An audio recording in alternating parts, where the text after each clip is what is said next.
I would now like to introduce Peter Kerr, CEO of Mount Gibson Iron. Peter's over 20 years' experience in the mining industry in Canada and Australia. He's held senior roles with companies in the iron ore, gold, uranium and base metal sectors. He joined Mount Gibson as CFO in September 2012 and was appointed Chief Executive Officer in October 2018, and will now lead the company during an exciting period of growth. So please join me in welcoming Peter Kerr, CEO of Mount Gibson Iron.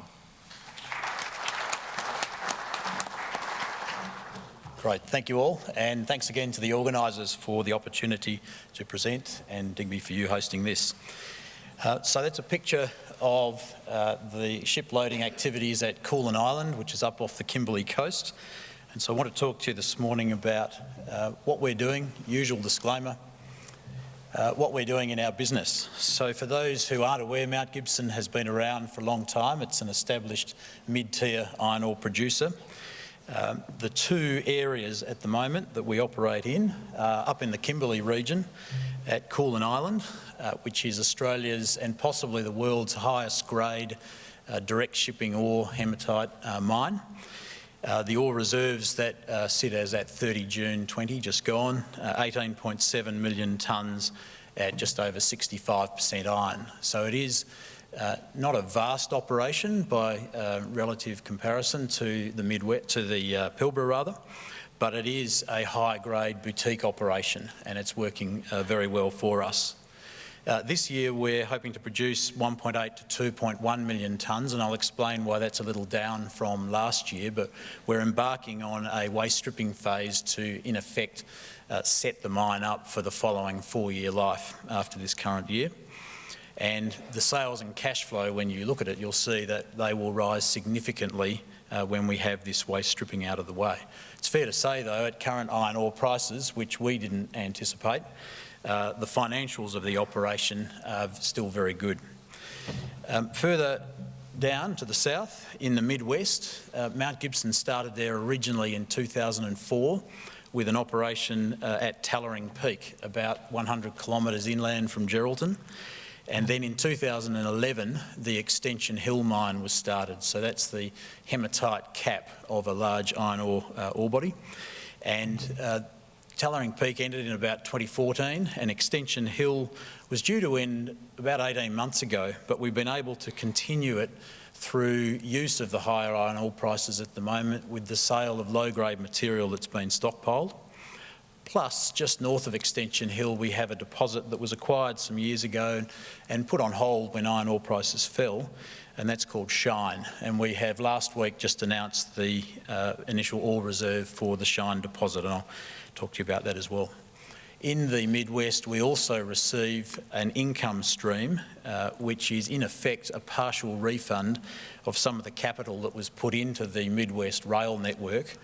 And based on the volumes that we ultimately achieved over the life of Tallering Peak and Extension Hill, and now the volumes that other parties are putting down that line, we receive a refund of about $2 million a quarter, which is a nice income stream to have, irrespective of whether we operate or not. In terms of corporately, what Mount Gibson looks like, 1.2 billion shares on issue and a market cap of around $860 million today. We have about $445 million in cash and investment reserves, and that's what we've built up through iron ore operations over a number of years, and that's net of over $300 million in dividends which have been paid since the company paid its first dividend in late 2011. You can see the share price on the right-hand side. In terms of makeup of shareholders, our main shareholder at 35% is a Hong Kong listed mining investment group called APAC Resources, will be familiar to a number of you. And then after them, a whole group of Australian, New Zealand, American and some European institutions. The institutional presence today is somewhere sitting around 25 to 30% of the register. And then third largest holder sitting there is a group, another Hong Kong listed company, part of the Shougang steelmaking organisation in China, and they sit with just under 14%. The board comprises 4 Australians and then 2 representative each from the 2 major shareholders out of Hong Kong. and a management team that's been stable for many years. Been one or two changes, but largely the group is still the same as it was when I joined 7 or 8 years ago. So when we talked a year ago here, the main challenge for us at that time was to try and restart the Koolan Island operation and build our first year of production. And so we've managed to achieve that. It's had its challenges along the way, but there have also been some very good successes. And then the thing we didn't know, of course, was COVID. So we came through last financial year, and these are the key bullet points in terms of our results, selling just under 5 million tonnes. It's not vast by Pilbara standards. What we do in a year takes some of the bigger players a couple of weeks to do. But there are some key cash flow implications for us with some of the grades that we're selling. In particular, the first full year of operation at Koolan meant that we were able to achieve a profit before tax from our operations of 121 million and an NPAT of 84. Pretty good result for the first year of restarted operations at Koolan. So we finished the year with just over 420 million in cash and investment reserves. And in the Midwest, our business on the low-grade side of things ticked away. The team there did an excellent job in basically reclaiming low-grade material and scavenging around a site very carefully, and we're keeping those sales going at the moment. They've now been extended towards the end of this calendar year. We've also now obviously just committed to Shine, which I'll touch on, and we paid a dividend of 3 cents a share. So that took us up over 300 million in cumulative fully franked dividends since we started paying them. In terms of iron ore prices, and I don't profess to be an expert in terms of predictions, but I wanted to give you a flavour of the way we see it and what we've been doing in our business to deal with iron ore prices. The top left chart is of the Platts indices from bottom up: yellow 58%, black 62% iron, which is the nightly news, daily newspaper reference point. And importantly for us, in red, the 65% high-grade index. And you can see over the last few years, that chart starts bottom left-hand side, start of 2018. You can see that when prices have risen, generally the difference between the three indices has compressed. Not unusual. The belief as to reasoning is because ultimately the steel mill profitability in China is a key determinant of what the iron ore price does, and at that price you can see a couple of times in the last couple of years that profitability of the steel sector gets compressed, and so buyers start to move down towards lower grade material. They're not paying as much for higher grade material, and then obviously the discounts and the premiums compress. You can see in the bottom chart, that's just the percentage premium on the red and discount on the yellow of those two high and low grade indices relative to the standard 62% index. So what do we do at Mount Gibson about this? We're able to modify some of our sales. From Koolan Island in particular, we do have some lower grade material, so at times we can blend that in, and when the high grade premium starts to be compressed at the higher iron ore prices, it's still worthwhile selling the greater volume at those higher prices. So we've been successful in doing that. You can also see we are protected. If you go back a year or two and prices were under $100, the high grade price, the index in red, was well above the standard 62% index. So we do have that natural protection built into what we're doing. In our Midwest business, of course, higher prices mean a lot in that the Midwest has a relatively high transport cost to get it to market, and so the higher prices are key for the products we're selling there. In terms of the September quarter, we've just released our September quarter numbers. We've had a good start to this financial year. Sold 1.4 million tonnes, split roughly half-half between Koolan Island and the Midwest. Cash flow of 32 million, so it's not bad for a mid-tier company using these prices at the moment, even with the investment we're making in the waste stripping investment at Koolan. Our unit cash costs were 56 Aussie per tonne that we sold, and on top of that we had our waste stripping investment. So we actually built our cash reserves to 445 million, and that was even after paying the cash component of our dividend from last year. We have also made the decision about a year ago to build an airstrip on Koolan Island, and at the moment we're flying people from Perth to Broome and then on small Cessna Caravan aircraft onto the island and off, about an hour's flight. For those who've done it, it's a pretty spectacular thing to see. But with COVID, which basically helped us push that decision ahead, and with the efficiency measures we're trying to achieve on the island, we've now finished an airstrip, and I'll show you a picture of that when we finish. So, here's a picture from Koolan Island. The West Australian mainland is in the top right. There's a 1 kilometre wide channel that sits between the mainland and the island. We're looking here over the main pit, and in the distance you can see the wharf facilities and actually a ship being loaded at that time. That was taken back in August. In terms of grade, this is an update of our resource and reserve statement for the main pit at Koolan, so it reinforces just what we're saying. Our reserve is 18.7, you can see it in the second orange row in that table, at 65.2% Fe. Silica level is good, and what's really good are the alumina and phosphorus columns. Alumina being an impurity which causes slag in blast furnaces to have viscosity issues, and phosphorus also causes issues with ductility in steel. So we have low measures of those impurities, which is advantageous for our products. That chart on the right just simply shows, relative to other West Australian iron ore products, and the yellow being our Shine deposit in the Midwest, the top left is Koolan Island, so the higher grade and very low phosphorus level. If I were to show a chart for alumina, it would look very similar. So a few pictures. Koolan Island, for those who haven't been, and I know a number have been through on tourist boat cruises up through to Horizontal Falls and the like, you may have seen it. It's about the size of Rottnest Island, 10 kilometres long, average of about 3 kilometres wide. The open pit, the main pit, is on the southern side, so protected from any ocean moves, and that main pit's 2 kilometres long and a few hundred metres wide. On the island we have everything we need. An existing airstrip and now the new airstrip shown in the centre there, camp, administration, workshop, crushing and wharf and ship loading facilities. Here's a picture of, just to give you a flavour of what the main pit looks like. This is from the eastern end, looking to the west, and you can see on the right-hand side is the footwall. The ore body actually sits against that footwall. It's a very consistent 30-metre wide, high-grade ore body. Extending across that 2 kilometre length, strike length of the pit. This year's focus will obviously be quite a bit of the waste on the hanging wall side, on the seaward side, as we look to go deeper.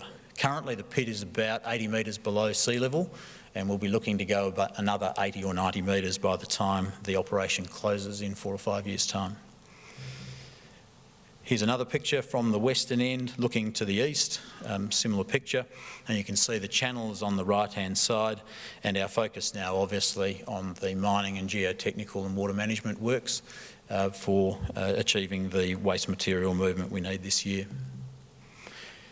In terms of the crushing facility and loadout and stockyard facilities and ship loading facilities, they're all there. This year we are going to spend the best part of $20 million on upgrading components of the crushing facility, which is now getting fairly long in the tooth.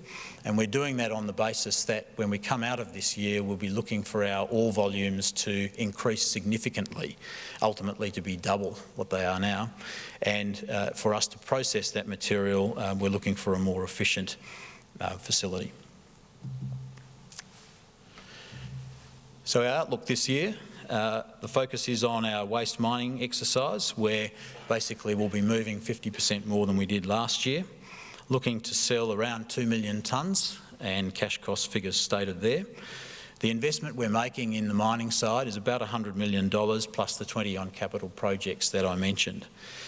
Why are we doing this? Well, we're doing this because ultimately when we get through this year, and it's always been part of the scheduled mine plan, we will have several years, hopefully more, and I'll show you some resource upside possibilities, where we will have very low strip ratios and high grade and be able to really substantially increase the cash flows from the operation. That's our real target. So we had a good start in the September quarter, 9 shipments, so about 700,000 tonnes sold, and will reduce over the coming few months now as we get into the waste, and also we don't plan to do major ore movements in the wet season, which typically runs from December through to March. The crushing circuit upgrade I talked about. In terms of mine life extension targets, you may have recalled before from the resource statement, we have a resource in the main pit of about 38 million tonnes, high grade, and our reserve is about half that. And so the rest of it, you can see in that bottom left-hand chart. So the mine design, or the pit design, is shown in brown, and the resource model blocks are shown in red. It's a very consistent high-grade ore body at either strike extent, so east and west, and this is a picture looking north. The grade does fall away a little, and what we lose in iron, we gain in silica. We don't really gain in the other impurities that cause the bigger issue, which is phosphorus and alumina, which is important. So we are looking at opportunities to try and increase the reserve ultimately from that main pit. Plus, you can see on the right-hand picture just a few highlighted resources that sit there. For many years now, we haven't really focused on these because all of the effort has been on the main pit and restarting the operation. But there are a number, such as mangrove, where we know there is mineralisation, there's historic drilling, and we're obviously looking to try and add those into the mine plan in due course. Here's a picture of the new airstrip.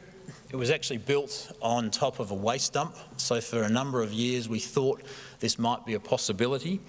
And so when we were dumping waste on the central spine of the island, we did it in a configuration that could maybe one day work as an airstrip. So it's a 2.1 kilometre sealed airstrip. We're going to fly jets directly from Perth to Koolan twice a week. Significant productivity, safety, fatigue and efficiency savings for us. So we've justified this based on the 4 or 5 year mine life at Koolan Island, and who knows what other potentials it may have beyond mining into the future. That airstrip was constructed under budget, which was 20 million, and right on time. So it was a great job from the site projects team. So just now turning to the Midwest for a couple of slides.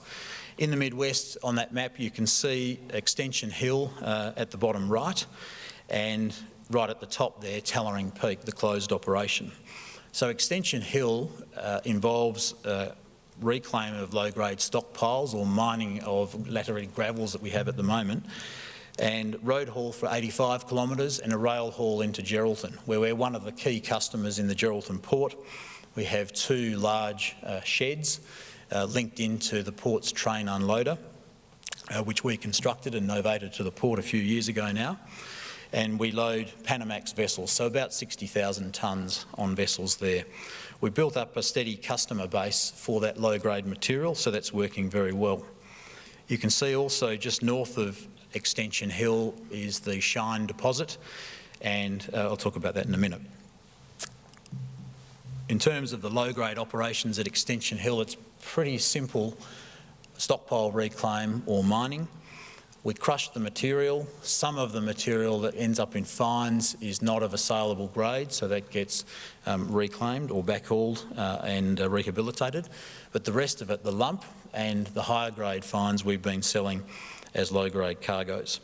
So in last financial year, the site made 22 million. That included 8 million of that rail refund I talked about from the sale of 2.6 million wet metric tonnes, which was well above our initial target. And that was really driven by smart work on the site by the team and also iron ore prices. This year, we're looking to do another 1 to 1.2 million tonnes. Probably we're close to the end of the road now, but we will see how we go, trying to push the upper boundary of that guidance range. Our September quarter sales, 700,000 tonnes at a cash cost of 40, with that rail credit still coming in. So just a snapshot of what Mount Gibson has done in the Midwest, and we did talk about this last year, so it's just an updated version. So Mount Gibson, as a relatively small company, as a junior, started in 2004. through Tallering Peak and then later Extension Hill, and now we have another couple of years hopefully ahead of us at least from Shine. And you can see the production, so somewhere between 2 and 6 million tonnes per annum out of Geraldton. And look at the stats on the right-hand side. Some of those stats in terms of significant state and community contributions, I think, are very impressive and very good for what the original teams were looking at when these operations were commenced. In terms of Shine, just to finish up here, we've declared a reserve of just under 3 million tonnes for 59.4% iron, so the grade is not a Koolan grade, but it is a saleable grade and good margin at today's prices. The capex to get it going is probably sub 20 million, so that's our target, not major, and we can obviously afford to do that. And our base case at the moment assumes that we truck haul all the way into Geraldton, but ultimately we hope that we can look at one of the other cost-effective solutions of using rail for part of the way as well, and those discussions are in train. And if prices stay supportive, then hopefully we'll have another couple of years on the top of that. So that's just a snapshot of the Shine on the left-hand side. The site layout, relatively simple, 1 kilometre open pit, maximum depth of about 80 metres. It's a project that Mount Gibson acquired in 2014 and very doable. We're through the key permitting phases at the moment, but we have more approvals on the mine side to finish shortly. So in summary, Mount Gibson, mid-tier company, an iron ore producer that's been around for quite a while, and the key now for us is Koolan Island. So the only producer of direct shipping ore, high grade, above 65%. We are profitable, and that's a key component of what we're focused on in terms of investment returns on every commercial decision that we make. And we have a disciplined pathway at Koolan Island to get through this waste movement period and then set ourselves up for 3 or 4 years of some pretty substantial cash flows, I think almost irrespective of what you consider as reasonable iron ore price outlooks. Strong cash backing. Our Midwest business is continuing, and with the start of Shine, that will just add to our operations in the area. We have no borrowings, so we have the ability to do things, and we're on the lookout now. We've had our first successful year of the restart of Koolan Island into some external growth opportunities, focusing in the bulk materials and base metal spaces. The management team, as I mentioned, is stable, and many of you will know us, but we've been around running that as a lean organisation now for 7 or 8 years. So with that, Digby, done. Thanks very much, Pete. Just the one question then, quickly. Now that the operations are in steady state, what is the longer-term plan with that healthy cash balance of yours? It's a $64 question, yeah. So the plan is to grow the business. The key desire from our major shareholders is to grow, not necessarily in iron ore. So we have looked at base metals being a key area. We have in the last 18 months taken stakes below the radar in a handful of junior base metal companies, some operators, some developers. And that's just the start of a conversation, looking at some projects that we like. We also have some due diligence activities underway on some other things as well. So we do have an objective to grow. It's a matter of picking the right thing for us. And ideally that represents something that's got decent mine life for us here in Australia. Thanks very much, Pete. Please join me in thanking Peter Kerr.